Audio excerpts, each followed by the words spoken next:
계속해서 문제 풀어보도록 하겠습니다. 6번입니다. 보기에서 설명하는 현상은 이렇게 되어 있죠. 외국 선수의 국내 유입과 자국 선수의 해외 진출이 자유롭게 이루어지고 있다.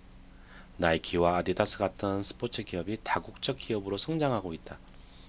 태권도가 올림픽 정식 종목으로 채택되면서 많은 국가에 보급되고 있다.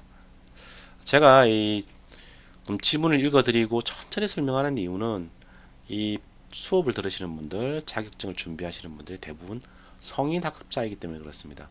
조금 이 학령기 학습자들이 있죠. 뭐 20살, 20 몇 살 된 이런 분들한테는 조금 빨리 설명하는 편인데 하나씩 하나 설명하는 이유는 조금 공부를 한동안 안 하시다가 공부를 하시는 분들이 많으시기 때문에 그렇습니다. 그러니까 여러분들도 이런 속도를 조금씩 빨리 하는, 그러니까 뭐라 그럴까요? 공부하는 속도를 좀 높여가는 그런 트레이닝이 필요합니다. 자, 지문에서 중점적으로 봐야 될 건 뭐가 있을까요? 이런 것들이죠. 해외 진출, 다국적 기업, 많은 국가의 보급. 이런 용어들하고 가장 깊은 연관을 맺고 있는 게 무엇이죠? 스포츠의 세계화라고 할 수 있죠. 전문화, 세속화, 평등화는 다른 개념이죠. 앞에서 학습했던 내용입니다. 세속화 기억나시죠? 종교와 스포츠가 분리되는 그런 부분이고요. 전문화도 기억나시죠? 축구 포지션별로 뭐 축구 골키퍼가 있고 공격수가 있고 뭐 이런 것들 구분하는 부분이고요. 평등화 이것도 기억나시나요? 누구든지 스포츠에 참여할 수 있다. 그런 내용을 담고 있죠. 이 지문은 스포츠의 세계화에 관련된 부분이고 어떻게 보면 이 지문은 한국어 독해력 문제이고 여러분들한테 점수를 주기 위해서 만든 그런 지문이라고 볼 수 있습니다. 7번 역대 올림픽 경기에서 정치가 영향을 미친 사례에 대한 설명으로 옳지 않은 것은 자, 이런 부분들은 어떻게 했습니까? 공부를 하지 않으면 맞출 수가 없는 질문이죠. 그래서 하나씩 하나씩 봐야 됩니다. 정답부터 보시면 물론 1번 뭐 베를린 올림픽에 설명이 나와 있는데 여러분들이 뭐 화면을 멈춰놓고 보셔도 되고요. 혹시 제가 동영상 찍은 걸 사운드만 따서 듣는 분들도 계시다고 들었습니다. 그러면 한번 읽어드릴게요. 1번 베를린 올림픽 1936년 히틀러 정부는 나치의 민족 우월주의를 선전하였다.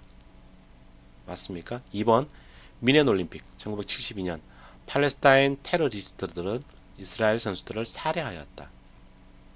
3번 모스크바 올림픽 1980년 미국은 구소련의 아프가니스탄 침공에 항의하며 불참하였다. 4번 LA 올림픽 1984년 동유럽권 국가들은 구소련의 헝가리 침공에 항의하며 불참하였다. 정답은 뭘까요? 정답은 4번입니다. 요거는 역사적인 사실을 아셔야만 풀 수 있는 문제죠. 다만 이런 것도 역사적 맥락이 있기 때문에 맥락을 가지고 보시면 더 쉽습니다. 자, 스포츠 테러 및 폭력 주요 사건인데요. 1969년도는 월드컵 예선을 계기로 해서 온두라스와 엘살바도르가 100시간 동안 축구 전쟁을 벌인 적이 있습니다. 그러니까 축구를 계기로 인해서 100시간 동안 전쟁을 벌였다는 얘기죠. 축구 전쟁이라고 이름을 붙이기도 합니다. 다음은 1972년 미넨 올림픽에서는 팔레스타인 검은 9월달 영어를 그대로 번역한 건데요. 이스라엘 대표팀 11명을 살해하는 사건이 있었고요. 1996년은 미 애틀란타 올림픽 기간 동안에는 에릭 루돌프가 즉 낙태와 동성애 반대자인데요. 4차례 연속 폭탄 테러를 통해서 2명이 사망하고 150여 명이 부상을 당하는 일이 있었습니다.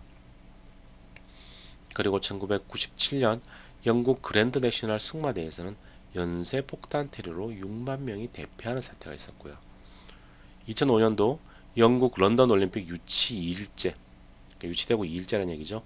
7.7 동시다발 테러가 발생해서 56명이 숨지고 700여 명이 부상을 입게 됐습니다. 다음은 2013년 미 보스턴 마라톤에서는 폭탄 테러를 통해서 3명이 사망하고 183명이 부상을 입게 됐습니다. 다음은 제목 보시죠. 보이콧 사례입니다. 첫 번째, 1976년 캐나다 몬트리올 하계올림픽에서는 인종차별 정책을 실시하고 있던 남아공과 친선 럭비 경기를 한 뉴질랜드의 올림픽 참가가 허용이 되자 아프리카 28개국이 불참했습니다. 재밌는 것은 이러한 계기를 통해서 아프리카가 우리도 국가들이 뭉치면 힘을 발휘할 수 있다는 것을 깨달은 계기도 되었습니다. 그렇죠? 뭐 올림픽에 관련된 이런 거 의사결정을 하는 것들이 할 때 과정에서 국가들이 아프리카 국가들이 뭉치는 그런 결과를 보여준 것이죠. 다음은 1980년 소련 모스크바 올림픽입니다. 하계 올림픽이고요. 소련의 아프가니스탄 침공에 항의하기 위해 미국을 포함한 40에서 45개국이 불참했습니다. 중소 국경 분쟁으로 중국도 불참했던 것이 바로 1980년도라고 볼 수 있고요. 84년은 미국 LA 올림픽이었는데 1980년 모스크바 올림픽에 불참한 것에 대한 보복으로서 소련, 동독 등 15개국 등이 불참했죠. 앞에 정답 부분을 이해하시면 되겠죠. 그리고 1988년 한국 서울 올림픽은요. 북한을 비롯한 7개국이 불참했죠. 상당히 정치적인 요소들이 많이 포함되어 있죠. 그리고 1980년, 84년은 소련의 모스크바 올림픽. 여기에는 아프가니스탄 침공이 계기가 되어서 자유진영이 참가하지 않았던 것이고요. 84년은 자유진영이 참가하지 않았기 때문에 그에 대한 보복으로서 어떤 공산 진영에서 참여하지 않았던 것이죠. 그리고 북한 같은 경우는 88년 서울올림픽 당연히 우리 경쟁 구도에 있기 때문에 불참했던 것이고요. 자, 그리고 가장 최근은 2022년 중국 베이징 동계올림픽입니다.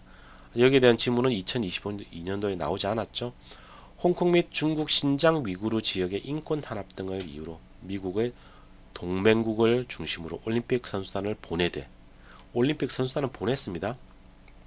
다만 정부 인사 등을 파견하지 않는 외교적 보이콧을 실시했습니다. 즉 보통 올림픽 선수단을 보낼 때는요 고위 인사를 보냅니다.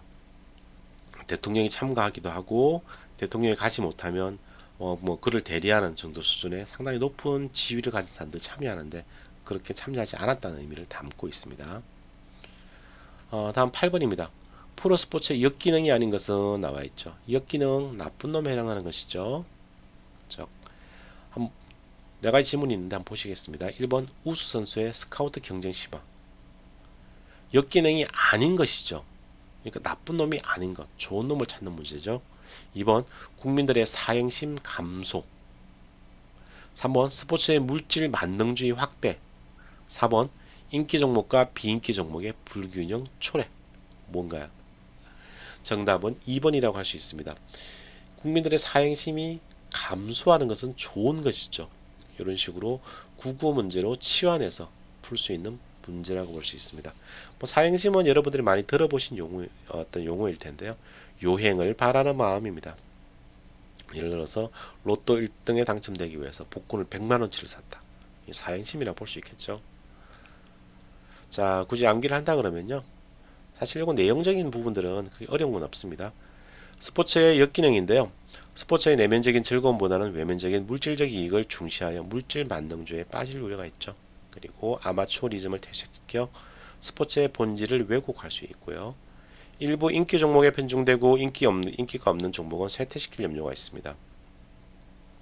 그리고 지나치게 물질적 이익에만 매달려서 스포츠 도박이나 승부 조작과 같은 범법 행위를 조장할 염려도 있죠. 이것을 우리는 사행심이라고 이야기합니다. 요행을 바라는 마음이라는 뜻이죠. 다음 9번입니다. 보기에서 괄호 안에 적합한 용어는 네모는 스포츠라는 특정 사회 제도 내에서 개인의 사회적, 문화적, 생물학적 특성에 따라 권력, 부, 사회적 평가, 심리적 만족 등이 특정 집단이나 개인 및 종목에 차별적으로 배분되는 상호 서열의 위계적 체계를 의미한다. 정답은 뭘까요? 1번 스포츠 집단, 2번 스포츠 조직, 3번 스포츠 계층, 4번은 스포츠 경쟁. 정답은 무엇일까요? 키워드들은 차별적으로 배분된다, 서열이 있다, 위계적 체계가 있다 이런 용어죠. 이게 뭡니까? 불평등에 관련된 용어들이죠. 이것을 다른 말로 취한하면 스포츠 계층이 됩니다. 정답은 3번이라고 볼 수 있고 이것도 엄밀히 말하면 즉 스포츠 사회학을 전혀 전공하지 않아도 배우지 않아도 풀 수 있는 한국어 독해력 문제라고 볼 수 있습니다. 계급이나 계층은 정확하지는 않지만 불평등이라는 용어로 그러니까 계층이랑 계급이라고 써놓고 불평등이라고 읽는 것이 맞다는 것이죠. 다음 10번입니다. 미래사회의 스포츠 변화에 대한 예측으로 옳지 않은 것은 미래사회의 스포츠 변화 그럼 한번 떠올려 보시면 될 것 같죠. 1번 용품, 장비, 시설 등 스포츠 환경이 더욱 개선될 것이다. 2번 전자매체의 발달로 관람 스포츠의 형태가 변화될 것이다. 3번 새로운 형태의 스포츠가 지속적으로 생겨날 것이다. 4번 소비 성향의 변화에 따라 노인의 스포츠 참여율은 감소될 것이다. 한국어 독해력 문제죠. 정답은 4번입니다. 노인의 스포츠 참여율은 감소가 아니라 증가하게 되겠죠. 건강에 대한 관심들이 더 커지기 때문에 그렇습니다. 즉 미래에는 건강 및 삶의 질에 영향을 미치는 스포츠에 대한 모든 연령에서 관심과 참여율이 증가할 것으로 예상되는 것이 예상되죠. 자, 다음은 11번입니다. 스포츠에 있어서 제도적 부정행위는, 자, 이런 부분들은 제도적 부정행위 이 개념이 뭔지를 아는 게 중요합니다. 1번 경주마의 약물 투여, 2번 상대편 경기 용구의 훼손, 3번 담합에 의한 경기 성적의 조작, 4번 심판에게 그러니까 반칙 판정을 유도하는 헐리우드 액션. 정답은 뭘까요? 이 제도적 부정행위라는 개념을 모르면 풀 수 없는 문제입니다. 반대말은 일탈적 부정행위입니다. 좀 이해가 되시나요? 그래서 제도와 일탈적 이런 개념 자체를 쌍으로 항상 비교하면서 암기를 해 놓으셔야 됩니다. 자, 부정행위는 두 가지가 있는데요. 첫 번째는 제도적 부정행위가 있습니다. 지금 어떤 질문의 내용이죠. 전략적 차원에서 용인되고 조장되는 속임수, 농구에서의 팔꿈치 사용, 축구에서의 태클, 헐리우드 액션 등이 여기 포함됩니다. 말 그대로 제도적 안에서 허용되는 것이라는 의미죠. 그리고 일탈적 부정행위는 말 그대로 일탈이라는 용어가 나와 있죠. 사회에서 용인되지 않는 부정행위, 불법 용구 사용, 약물 복용 등이 여기 포함됩니다. 위의 지문에서 정답은 무엇일까요? 정답은 4번이죠. 심판에게 반칙 판정을 유도하는 헐리우드 액션. 이것은 제도 안에서 이루어지는 그러한 부정행위이기 때문에 제도적 부정행위에 포함됩니다. 항상 제도적과 일탈적 부정행위는 구분을 해서 암기를 해 놓으셔야 됩니다. 자, 다음은 스포츠의 사회통합 기능에 해당되는 것은, 사회통합은 좋은 것이죠. 그러니까 좋은 걸 찾는 겁니다. 어떻게 보면. 근데 사회통합하고 관련된 걸 찾는 것이죠. 자, 1번 스포츠는 성, 연령, 계층과 관계없이 사회적 소통을 촉진한다. 2번 스포츠는 신체적, 정신적 스트레스를 해소한다. 3번 스포츠는 규칙을 준수하고 바람직한 인격을 형성한다. 4번 스포츠는 공격성, 긴장감, 좌절감을 효과적으로 방출시킨다. 정답은 무엇일까요? 1번입니다. 여기 보면 사회적 소통을 촉진한다고 나와 있죠. 소통이란 용어, 이것을 통해서 사회통합이 가능한 것이죠. 엄밀히 보면 이것도 한국어 독해력 문제에 포함된다고 볼 수 있습니다. 우리가 얘기하는 사회화 기능, 이것을 우리는 사회통합 기능이라고 얘기하는데요. 여기는 격리된 개인을 결집력 있는 집단 속으로 통합하는 것, 개인 간의 유대성과 통일성을 유지하는 것, 그리고 구성원의 분열을 방지하고 사회체계의 효과적 기능에 도움을 주는 것, 그리고 구성원을 통제하는 요소를 포함하는 것이 바로 이 사회화 기능, 사회통합 기능이라고 볼 수 있습니다. 다음 13번입니다. 스포츠가 대중매체에 미친 영향으로 옳은 것은, 이렇게 나와 있죠. 스포츠가 대중매체에 미친 영향입니다. 대중매체가 스포츠에 미친 영향이 아닙니다. 이걸 구분하는 것들을 못해서 틀리는 경우가 많이 있습니다. 이것만 구분할 수 있으면 문제의 대부분은 맞출 수 있습니다. 1번 흥미 위주의 스포츠 규칙 개정. 문제만 읽어드릴게요. 2번 미디어 테크놀로지 발전과 콘텐츠 제공. 3번 스포츠에 대한 관심과 참여 증대. 4번 경기 기술의 전문화와 표준화. 자, 1번 같은 경우는 흥미 위주의 스포츠 규칙 개정은 뭡니까? 대중매체가 스포츠에 영향을 미친 것이죠. 자, 문장을 잘 생각해 보시면 이해가 됩니다. 대중매체가 스포츠를 더 재밌게 만들려고 강요한다고 볼 수 있죠. 2번은 미디어 테크놀로지 발전과 콘텐츠 제공은 스포츠가 대중매체에 미친 영향이죠. 3번은 스포츠에 대한 관심과 참여 정도는 어떻습니까? 이것도 대중매체가 스포츠에 미친 영향이고요. 마지막으로 경기기술의 전문화와 표준화는 대중매체가 스포츠에 미친 영향입니다. 이 문장과 이것들을 함께 엮어서 생각을 해보셔야만 이것을 문제를 풀 수 있습니다. 그래서 정답은 2번이 될 것입니다. 이것도 엄밀히 얘기하면 한국어 독해력 문제에 포함된다고 볼 수 있습니다. 다음 14번입니다. 학원 스포츠의 개선 방안으로 옳지 않은 것은 이렇게 나와 있죠. 여러분 학원 스포츠 하면 뭘 떠올리셔야 됩니까? 학원 스포츠는 학교 운동부라고 말씀드렸죠. 여기에 대한 개선 방안으로 옳지 않은 것을 묻는 부분입니다. 1번 경쟁적 보상 구조 강화, 2번 공부하는 학생 선수 육성, 3번 학교 스포츠 클럽의 육성, 4번 운동부 지도자 처우 개선. 정답은 무엇일까요? 여러분들은 여기 나와 있는 이 학원 스포츠가 운동부라는 거, 그리고 정답인 경쟁적 보상 구조가 무슨 뜻인지만 알면 됩니다. 앞에서 설명을 드렸던 부분이죠. 말 그대로 경쟁에서 이겨야만 보상을 주는 구조죠. 그러면 일탈이 일어나게 됩니다. 즉 학원 스포츠를 개설할 수 없는 것이죠. 즉 승패에 따라 보상해주는 구조가 경쟁적 보상 구조이고 상당히 위험한 접근이라고 볼 수 있습니다. 그 노력에 대한 보상을 해주는 것이 맞겠죠. 근데 아무리 노력해도 이기지 못하면 보상이 주어지지 않는다면 참여 선수들은 일탈을 범할 수 있고요. 지도자들도 어떤 일탈에 준하는 그런 행동을 할 수 있는 것입니다. 15번입니다.